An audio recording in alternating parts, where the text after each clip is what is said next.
नमस्कार, स्वागत है आप सभी का। आप देख रहे हैं राजस्थान स्पेशल। आपके साथ मैं हूं पूजा कविया गोमा।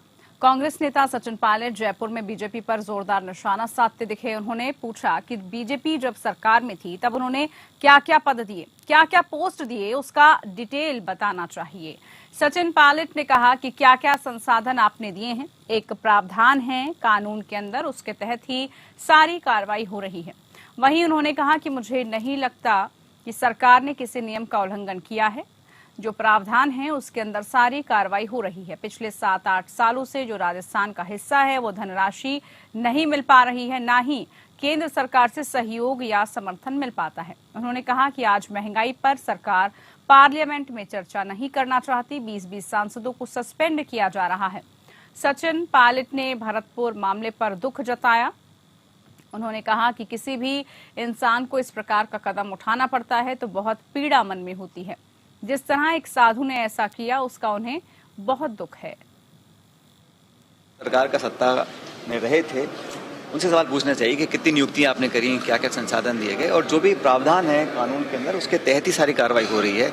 मुझे नहीं लगता कि कहीं सरकार ने किसी नियम का उल्लंघन किया है। जो प्रावधान है उसके अंतर्गत सारी कार्रवाई हो रही है। आज मुद्दा इस बात का है कि भारतीय जनता पार्टी को जवाब देना चाहिए कि आपकी सरकार है पिछले 7-8 सालों से केंद्र के अंदर, तो राजस्थान को जो हमारा हिस्सा है, जो हमारा अनुपात बनता है, ना वो धनराशि मिल पाती है, ना हमें सहयोग और समर्थन मिल पाता है केंद्र सरकार से। सारे सांसद जो बीजेपी के हैं लोकसभा में, इतने सारे मंत्री बने हुए हैं, लेकिन जो पर्याप्त समर्थन इतने बड़े प्रदेश को मिलना चाहिए वो मिलता नहीं है। तो वहीं पंचायती राज और ग्रामीण विकास मंत्री रमेश चंद मीना ने कहा कि विभाग के इंजीनियर और अधिकारी आपसे समन्वय रखें, वहीं दूसरे विभागों के सहयोग से ऐसे गुणवत्तापूर्ण काम करें जिसमें विभाग की छवि और बेहतर हो। उन्होंने कहा कि कम लागत में नई सोच और नवाचारों के साथ अच्छी गुणवत्ता के ऐसे उपयोगी निर्माण कार्य किए जाएं जो वास्तव में नजर आएं। वो इंदिरा गांधी पंचायती राज और ग्रामीण विकास संस्थान में मनरेगा कार्यों के मॉडल डिजाइन, मॉडल एस्टीमेट और गुणवत्ता बेहतर करने के लिए आयोजित कार्यशाला में अधिकारियों को संबोधित कर रहे थे। कार्यशाला का उद्घाटन करते हुए उन्होंने कहा कि राज्य में शुद्ध पेयजल की कमी एक बड़ी समस्या है। वाटरशेड में ऐसे काम हाथ में लिए जाने चाहिए जिनसे बहते हुए सतही जल को रोका जा सके और ग्राउंड वाटर लेवल को बढ़ाया जा सके। इस उद्देश्य के साथ माइक्रो सिंचाई परियोजना, छोटे बांध और मॉडल तालाबों के लिए कार्य किए जाने चाहिए। परियोजना से क्षेत्र में सकारात्मक परिवर्तन आमजन को नजर आने चाहिए।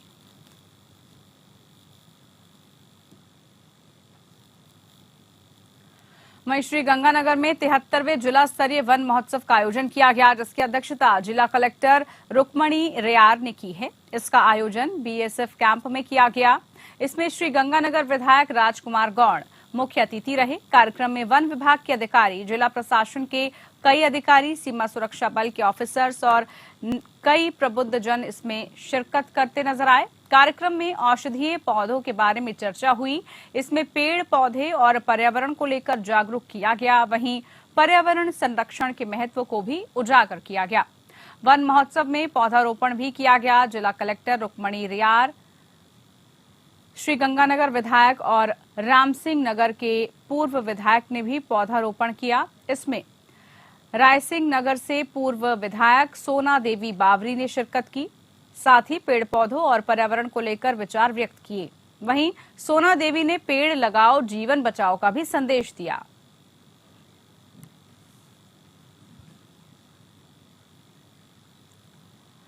वहीं बीकानेर के लिए गुरुवार का दिन विशेष रहा। जिला कलेक्टर भगवती प्रसाद कलाल की पहुंच पहल से चल रहे शक्ति अभियान के तहत जिले भर के लगभग 3,500 कर्मचारी और गैर सरकारी स्कूलों और कॉलेजों में पढ़ने वाली 2,53,637 छात्राओं और किशोरियों के हीमोग्लोबिन की जांच एक दिन में की गई।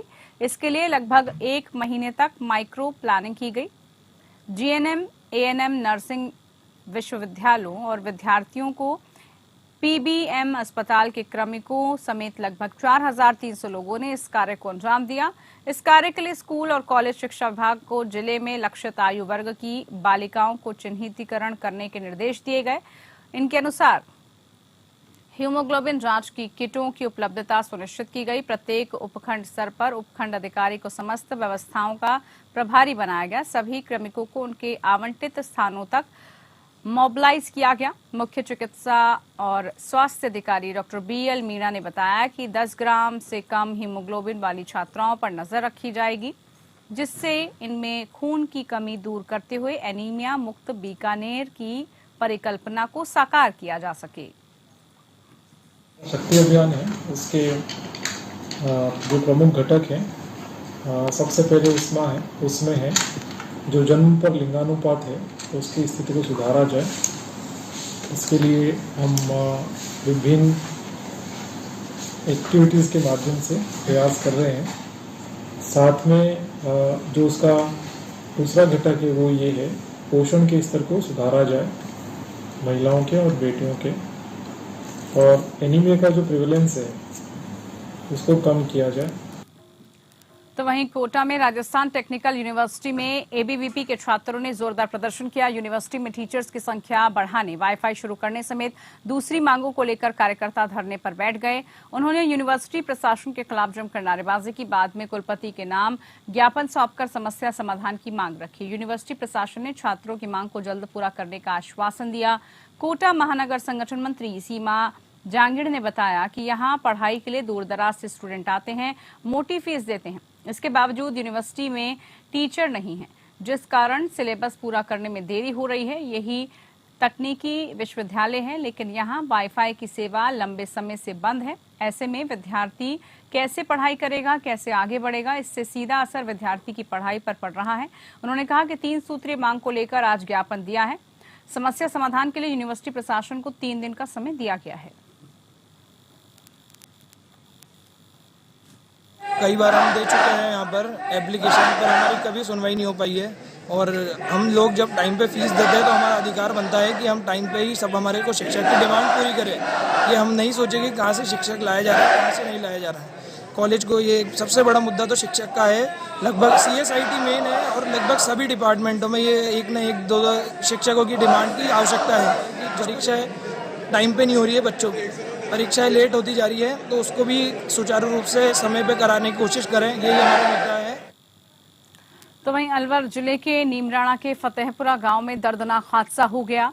यहां नेशनल हाईवे 48 पर एक्सीडेंट हुआ। गड्ढे से बचने के चक्कर में अनियंत्रित होकर तेज धमाके के साथ एक ट्रक पलट गया, जिसकी चपेट में आने से कार उसके नीचे दब गई, जिससे कार में सवार 2 लोग फंस गए। दोनों घायलों को स्थानीय लोगों ने निकाला और अस्पताल में भर्ती कराया। हादसे के बाद हाईवे पर जाम के हालात बन गए। वहीं घटना के बाद नीमराणा पुलिस मौके पर पहुंची, वाहनों को डायवर्ट करके मामले की जांच पड़ताल में जुट गई है।